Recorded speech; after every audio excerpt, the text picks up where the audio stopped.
बिस्मिल्लाहिर्रहमानिर्रहीम और अस्सलाम वालेकुम। आज नवंबर की 13 तारीख और पाकिस्तान में इस वक्त पीर की शाम। आज अभी तक की इम्पोर्टेंट खबरें और उनके ऊपर मेरा तज्जिया आपके सामने हाजिर है। सबसे पहली खबर, इमरान खान इलेक्शन तक जेल में रहेंगे या अब जमानत दे दी जाएगी, तफसीली बात करते हैं। दूसरी खबर, परवेज़ इलाही और मुनस इलाही हतमी वार किया गया है इलेक्शन से पहले, क्या करना चाह रहे हैं, क्या करवाना चाह रहे हैं। तीसरी खबर, बुशरा बीबी आज नैब में पेश हुई, उनसे सवाल किया गया फराह शहजादी के किरदार का। कौन कौन से सवालात थे, मज़े का खेज सवालात थे, जवाबात उनके क्या थे, सामने रखेंगे। आखिरी खबर रखेंगे, पीपल्स पार्टी कबाड़ का धंधा करने लगी, हो क्या रहा है सारा, पीपल्स पार्टी की किस्मत क्या है, क्या देख रहे हैं वो, आज की ये खबरें। इससे पहले कि हम पहली खबर शुरू करें, आपको दोबारा से याद दहानी कि हम इस चैनल पर ये वीलॉग इसलिए मजबूरन कर रहे हैं कि हमारे दूसरे चैनल को कंप्रोमाइज़, उस पर हमारी आवाज़ बंद करने की कोशिश की गई, जिस वजह से मजबूरन हमें वो वीलॉग्स अपने इस चैनल से करने पड़ रहे हैं। अगर आपने अभी तक इसे सब्सक्राइब नहीं किया तो कीजिए, ताकि आप हमारी आवाज़ को मजबूत कर सकें और जो इसको बंद करना चाह रहे हैं उन्हें नाकाम कर सकें। पहली खबर की तरफ आते हैं। पहली खबर है, आज इमरान खान साहब को 2 और केसेस के अंदर उनकी गिरफ्तारी डाल दी गई है।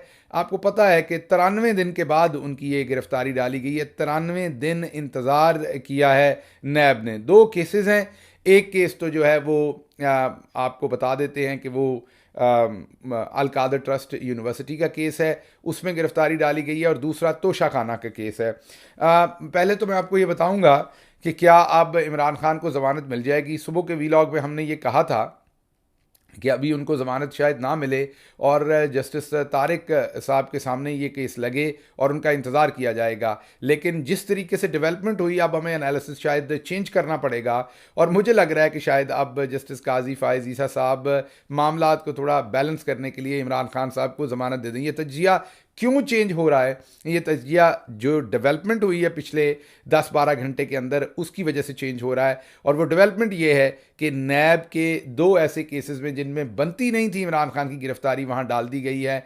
वजह उसकी ये है कि अब शायद सुप्रीम कोर्ट में बेल देने को दिल कर गया है साइफर के ऊपर, तो शायद वहाँ पर अब बेल दी जाएगी। और क्योंकि ये जो केसेस जिनमें अब गिरफ्तारी डाली गई है, नैब के जो अमेंडमेंट्स किए थे, ख़ासकर इमरान खान को सामने रख के, हुकूमत ने जाने से कुछ दिन पहले जो नैब के तरमीम की थी, उसके अंदर एक तरमीम ये भी कर दी थी कि जब नैब किसी को गिरफ़्तार करेगी तो 30 दिन तक उसकी ज़मानत वो अप्लाई नहीं कर सकता। 30 दिन के बाद अप्लाई कर सकता है, 30 दिन तक तो उसकी ज़मानत सुनी ही नहीं जाएगी। तो अब आप ये समझ लीजिए कि आज की तारीख से 30 दिन तक तो इमरान खान साहब की इस केस में ज़मानत सुनी ही नहीं जाएगी। तो अब अगर साइफर में काजी साहब फ़ैसला दे भी दें, या उनकी अदालत या जो भी जज साहब के सामने लगे, तो उसका फ़ायदा कोई नहीं। इमरान खान को हर सूरत अंदर ही रखना है।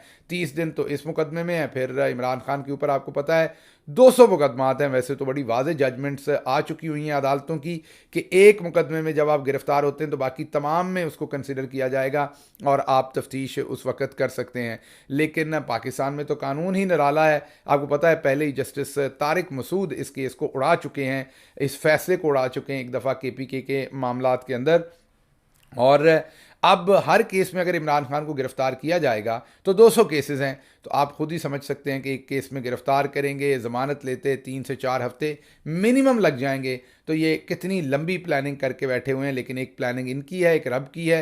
आप इंशाल्लाह देखेंगे कि बहुत जल्द पाकिस्तान की आवाम एक ऐसा फ़ैसला करेगी इलेक्शन जैसे ही खुलता है कि ये तमाम जो इस टाइम पूरा एक षड्यंत्र, मैं कहूँगा इसे, जो मचा रखा है जुल्म का और नाइंसाफ़ी का, ये खुद ही अपनी आग में खुद जल जाएगा। बहरहाल ये आपके सामने रखना था कि आज उन्हें 93 दिन के बाद अचानक से गिरफ्तार कर लिया गया है इन केसेस के अंदर। उसमें एक और इम्पॉर्टेंट चीज़ है, एक तो अल कादर ट्रस्ट में उन्हें गिरफ्तार किया गया है, और दूसरी इंटरेस्टिंग बात जिसमें उन्हें गिरफ्तार किया गया है वो है तोशा खाना का केस। अब ये बड़ी इंटरेस्टिंग है। पूरी दुनिया के अंदर एक मुसद्दका मुसल्लमा कानून है कि एक जुर्म या एक इल्ज़ाम के ऊपर जो है वो एक ही दफ़ा तफ्तीश, एक ही दफ़ा जो है वो सज़ा हो सकती है, डबल जोपर्टी नहीं हो सकती। ये पूरी दुनिया का मुसद्दका मुसल्लमा असूल है। अब ये जो तोशा खाना का केस है, ये इलेक्शन कमीशन ने भी किया, सेशन कोर्ट में भी इसकी सज़ा हुई, इलेक्शन कमीशन के केस में भी हुई, और अब नैब ने भी केस बना दिया है। तो ये बिल्कुल बेहुदा केस है, फरसूदा केस है, इसने एवेंचुअली उड़ जाना है। ये बन ही नहीं सकता, क्योंकि खान साहब को इस केस के अंदर पहले गिरफ्तार भी कर लिया, ट्रायल भी चला लिया, सज़ा भी दे ली। अब किसी भी कानूनी मेयार के ऊपर ये केस नहीं चलाया जा सकता। लेकिन बहरहाल पाकिस्तान के अंदर कोई कानून थोड़ी है, और मकसद इस टाइम ये है कि शायद काजी साहब ने ज़हन बना लिया है कि अब मैंने थोड़ी सी अपनी जो रेपुटेशन है कोर्ट की, उसको स्ट्रॉन्गर करने के लिए खान को साइफर केस के अंदर जो है वो दी जाएगी ज़मानत, और उससे पहले ही गिरफ्तारी कर ली जाए। एक और इसमें इंपॉर्टेंट पहलू है कि कल इस्लामाबाद हाई कोर्ट के अंदर ये जिन 2 केसेस के अंदर इमरान खान को गिरफ्तार किया गया, आपको याद होगा इमरान खान जेल में थे और उनको अदालत, जेल हकाम, पुलिस और हुकूमत ने लाना था। वो जेल से उनको इन्होंने पेश नहीं किया, और अदालत ने उनकी ना पेश होने की वजह से नैब के इस केस में और नैब के इन दोनों केसेस में इमरान खान की ज़मानत को खारिज कर दिया था। हालांकि वो खारिज करना बनता नहीं था, क्योंकि इमरान खान तो जेल में थे। अदम पेशी की निस्बत की वजह से उसे कि इमरान खान अपनी ज़मानत की पेशी पर हाजिर नहीं हुए, इसलिए उनकी ज़मानत खारिज की जाती है। अदम पेशी पर वो अखराज हुआ था। हालांकि इमरान खान खुद तो पेश नहीं हो सकते थे, वो तो जेल में थे। तो वो जो अदम पेशी पे ज़मानत खारिज हुई थी, उसका केस भी कल जो इस्लामाबाद हाई कोर्ट है, जस्टिस आमिर फारूक साहब उनके सामने लगा हुआ है, उन्होंने सुनना है। अब आप ज़रा इवेंट्स को देखिए। एक तरफ सुप्रीम कोर्ट में साइफर केस जा रहा है, दूसरी तरफ आमिर फारूक साहब के सामने माफ़ कीजिएगा, आमिर फारूक साहब के सामने ये केस जा रहा है कि इमरान खान साहब की ज़मानत गलत खारिज की गई थी। तो अगर आमिर फारूक साहब ये केस जो 3-4 हफ्तों से, महीने से उन्होंने दबा के रखा हुआ है, इसको पहले सुन लेते तो आज ये गिरफ्तारी ना डाली जा सकती। अब ये गिरफ्तारी डाल दी गई है, अब वो ज़मानत का केस जो है वो सुनने का फ़ायदा नहीं होगा, वो वैसे ही जो है वो ज़ाया हो गई पिटीशन। अब वो कह देंगे अब तो गिरफ्तारी हो गई, अब इस पर क्या हो सकता है। तो कल उसको जानबूझकर उसकी पिटीशन, उसकी समाअत से एक दिन पहले इस केस में गिरफ्तारी की गई। तो पूरे का पूरा जो माहौल है वो ये बनाया जा रहा है कि खान साहब को हर सूरत हम अंदर रखें जेल अपना इलेक्शन तक, और ताकि पाकिस्तान तहरीक इंसाफ को उस तरह की तैयारी का मौका ना मिले और इमरान खान की झलक अवाम को नज़र ना आए। लग इन्हें यह रहा है कि इमरान खान जेल के अंदर रहेंगे तो आप इमरान खान को भूल जाएंगे, इमरान खान आपकी मेमोरी से ओझल हो जाएंगे। पहाड़ दीवार ओझल, पहाड़ ओझल, वो जो जुमला है उसके ऊपर अमल करने की सोचा जा रहा है। लेकिन एक बात याद रखिए कि कौन निकलता है इस दिल में उतर जाने के बाद। अवाम के दिल में इमरान खान उतर चुका है, और इस तरीके से अब ये मुमकिन नहीं है। अगली खबर जो आपके सामने रखनी है, मोनस अलाई, परवेज़ अलाई, उनके आज तमाम असासाजात मीन तमाम अकाउंट सील कर दिए गए हैं। हतमी उनके ऊपर ये वार किया गया है। परवेज़ अलाई साहब को कब से जेल में रखा हुआ है ये आप सबको पता है, और वो किस जवां मर्दी से उस जेल को इस उम्र में और इस तकलीफ़ और इस सेहत ख़राबी के साथ काट रहे हैं, वो भी आप सब देख रहे हैं। लेकिन अब उन्हें इलेक्शन से पहले इमरान खान से अलग करने के लिए, उन पर प्रेशर डालने के लिए कि वो इमरान खान को छोड़ दें, अब एक हतमी वार जो है वो किया गया है। देखते हैं इसका जवाब चौधरी बरादरान क्या देते हैं। लेकिन मैं आपको एनालिसिस दे सकता हूँ, मेरा नहीं ख्याल कि वो इमरान खान को इस मौके पर छोड़ रहे हैं। ये हतमी वार कर लें, इससे अगला वार भी कर लें, वो भी देखा जाएगा। अच्छा जी, आज बुशरा बीबी पेश हुई नैब की अदालत में। उन्हें बिठाए रखा घंटों, वही सवालात पूछे गए जो पिछली बार पूछे गए, जो उससे पिछली बार पूछे गए, वही डॉक्यूमेंट्स की कॉपीज़ मांगी गई जो पहले भी वो दे चुकी हैं। फिर उन्हें थोड़े से सवाल किए गए, फिर 2-3 घंटे इंतज़ार कराया गया, फिर सवाल किए गए, और फिर आखिर पर कहा कि जी आप जा सकती हैं। सिर्फ़ और सिर्फ तंग करने का बहाना है, सिर्फ़ और सिर्फ जो कानून और इंसाफ का तमस्खर उड़ाने का बहाना है। बहरहाल आज उनसे जो सवालात पूछे गए वो बड़े इंटरेस्टिंग थे। सवाल ये था कि आप बोर्ड ऑफ ट्रस्टीज़ की मेंबर हैं, तो आपकी क्या तालीम फ़िक़ा के ऊपर है, आपकी तालीम क्या आपने ये यूनिवर्सिटी जो बनाई है उससे रेलेवेंट है। ये मुझे नहीं पता था कि MIT के जितने भी बोर्ड ऑफ ट्रस्टीज़ के ऊपर हैं उनकी IT के अंदर PhD है, ये मुझे नहीं पता था बिल्कुल भी। मुझे तो लगता था कि ट्रस्टीज़ जो है उनके लिए रेलेवेंट फील्ड के अंदर एजुकेशन होना को बहुत ज़रूरी नहीं है। बहरहाल ये इंटरेस्टिंग सवाल था। इससे भी इंटरेस्टिंग सवाल ये था कि क्या आप ट्रस्टीज बोर्ड ऑफ ट्रस्टी पे हैं, क्या आप इस उस्ताद के तौर पर पढ़ाएंगी भी वहाँ पे या पढ़ाती भी रही हैं? ये भी मुझे नहीं पता था कि जो ट्रस्टीज़ होते हैं वो उस्ताद के तौर पर पढ़ाते भी हैं। पूरी दुनिया की यूनिवर्सिटियों में वैसे ऐसा नहीं है।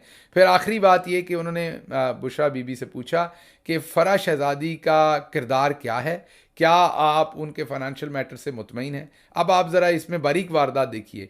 अब आप किसी से किसी के बारे में सवाल पूछेंगे, वो क्या कहेंगे कि नहीं मैं मुतमईन नहीं हूँ। अगर वो कहेंगी मैं मुतमईन नहीं हूँ तो फिर अगले दिन खबरें चलाई जाएंगी कि बुशरा बीबी ने कह दिया कि वो फ़रा शहज़ादी जो है वो करप्ट है, मैं उसके बारे में मुतमईन नहीं हूँ। और अगर बुशरा बीबी ये कहेंगी कि हाँ मैं मुतमईन हूँ तो अगले दिन फिर ये खबर चलाई जाएगी, देखें फ़रा शहज़ादी ने तो इतनी करप्शन की है और बुशरा बीबी उसके साथ मिली हुई हैं और उसकी सफाइयाँ दे रही हैं। तो इस सवाल की मुझे समझ नहीं आई। अगर आपको लगता है कि फ़रा शहज़ादी ने करप्शन की है तो बुशरा बीबी के ये कह देने से कि वो मुतमईन है या नहीं मुतमईन है, इसका केस की सेहत पर क्या असर पड़ना है? आप उनसे उनकी ज़ाती राय क्यों ले रहे हैं? आप ने क्या उनकी रिकमेंडेशन पे किसी को एम्प्लॉयमेंट पे रखना है कि आप उनसे रेफरेंस ले रहे हैं ज़ाती? आप तो एक इन्वेस्टिगेशन कर रहे हैं। अगर फ़रा शहज़ादी ने करप्शन की है तो उठा के अंदर डाल दीजिए। पाकिस्तान तहरीक इंसाफ तो किसी को भी गलत प्रोटेक्ट नहीं करती, किसी को भी गलत जस्टिफाई नहीं करती। पाकिस्तान तहरीक इंसाफ तो कहती है इंसाफ कीजिए, लेकिन इंसाफ होता हुआ नज़र आना चाहिए, विच हंटिंग ना करें। तो अगर आप एक इन्वेस्टिगेट कर रहे हैं केस की, तो आप बुशरा बीबी से उनकी राय क्यों पूछ रहे हैं फ़रा बीबी के बारे में? मुझे बताइए, फ़रा शहज़ादी जो है उसके बारे में बुशरा बीबी की राय अच्छी है या बुरी है, इससे आपके केस पे क्या असर पड़ता है? आपका केस तो तभी चलेगा ना कि आपके पास कोई सबूत हैं करप्शन के, या आप उनकी इंडाइटमेंट कर सकते हैं, आप आगे प्रोसीड कर सकते हैं तो करें, जो कि आप नहीं करेंगे। क्योंकि मैं आपको इंटरेस्टिंग बात बताता हूँ। किस्सा पूरा क्या है? किस्सा ये है कि जी पंजाब में बुज़दार साहब ने करप्शन की है। मीन उन्होंने असिस्टेंट कमिश्नर लगाए हैं, डिप्टी कमिश्नर लगाए हैं, तैनातियां की हैं, ओहदों के ऊपर लगाया है और वहाँ से पैसा लिया है। अच्छा जी, वो पैसा उन्होंने दिया है फ़रा शहज़ादी को। अच्छा जी ठीक है। और वो पैसा उन्होंने दिया है आगे जाकर बुशरा बीबी को। अच्छा जी ठीक हो गया, एक मिनट के लिए आपकी बात मान लेते हैं। तो जुर्म शुरू कहाँ से हुआ? जुर्म का जो असल माल मसरूका है वो कहाँ से मिलना है? अपनी अथॉरिटी को मिसयूज़ किस शख्स ने किया? जी हाँ, आपके आजकल का प्रौणा हमारे यहाँ दामाद को कहते हैं, वो उस्मान बुज़दार हैं। उन्होंने ये सारा कुछ किया, नैब की खिदमत में अर्ज़ कर रहा हूँ। और उस्मान बुज़दार लाहौर के अंदर ओपनली फिर रहे हैं, कहीं छुपे हुए नहीं हैं। आजकल वो फातिहा पढ़ रहे हैं, लोगों के घरों में जा रहे हैं, शादियों पे जा रहे हैं, पूरे लाहौर में उस्मान बुज़दार ओपनली फिर रहे हैं। तो आपने अभी तक उनको क्यों नहीं पकड़ा? अच्छा, फिर चीफ सेक्रेटरी होंगे जिन्होंने उस्मान बुज़दार के अहकामात के ऊपर ये गलत 2 नंबर फैसले किए होंगे।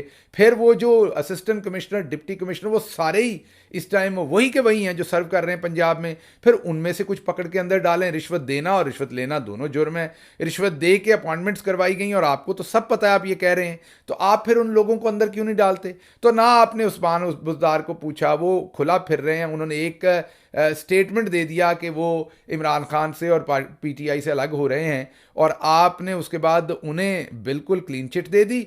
और जो करप्शन उन्होंने की, आपके बकौल जो करप्शन उन्होंने की और करके वो पैसा ऊपर तक भेजा, उसमें आप इमरान खान और बुशरा बीबी जो है उन्हें गिरफ्तार करने की बातें करते हैं और आप ये सारा कुछ कर रहे हैं। उसके बाद वो सारे, मैंने आपको कहा कि commissioner, deputy commissioners, assistant commissioners माफ़ कीजिएगा, वो सारे वहाँ हैं। तो ना आपने उस्मान बुज़दार को पकड़ना है, मैं आज ही आपको बता दूं और आवाम को बता दूं इनका तरीका है।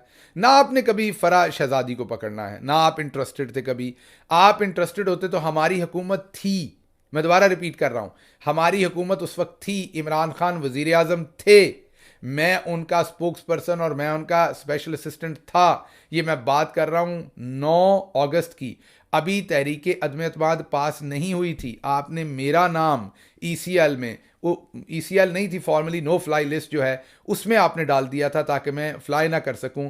और उसके बाद ये हमारी हुकूमत 9 अप्रैल को आपने अदम एतमाद से फारिग की थी और फिर मैंने इस्लामाबाद हाई कोर्ट से रिजू किया था। जस्टिस अतर मिल्ला ने मुझे इजाज़त दी थी और मैं कुछ 26 या 28 अप्रैल को पाकिस्तान से अमेरिका आया था। और हमारी हुकूमत, मैंने जैसे आपको कहा कि 9 अप्रैल को हटा दी गई थी, लेकिन मेरा नाम नो फ्लाई लिस्ट में 9 अप्रैल को हुकूमत हटने से पहले ही डाल दिया गया था। किसने डलवाया था? अरशद शरीफ ने अपने प्रोग्राम में बता दिया था कि वो कौन था, वो जनरल बाजवा था। वो नाम डलवा दिया गया।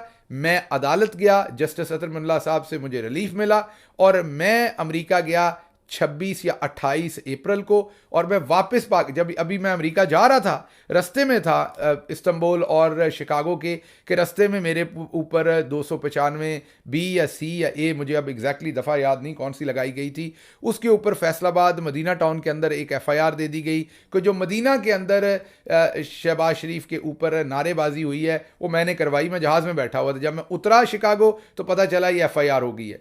फिर उस FIR में मैंने वहाँ से बैठ के, यहाँ शिकागो से बैठ के प्रोटेक्टिव बेल ली और मैं 4 तारीख को वापस गया। आप मुझे बताइए, मेरे पे तो आपने आज तक अल्लाह का शुक्र है करप्शन का कोई इल्ज़ाम भी नहीं लगाया, मुकदमा तो क्या बनाना था। मुझे तो आपने 9 तारीख को डाल दिया था एग्जिट नो फ्लाई लिस्ट में हमारी हुकूमत के दौरान, तो ये फ़राज शहज़ादी को आपने क्यों नहीं रोका था? और अगर नहीं रोका था उस टाइम, तो बाद में आपने उन्हें लाने के लिए क्या किया?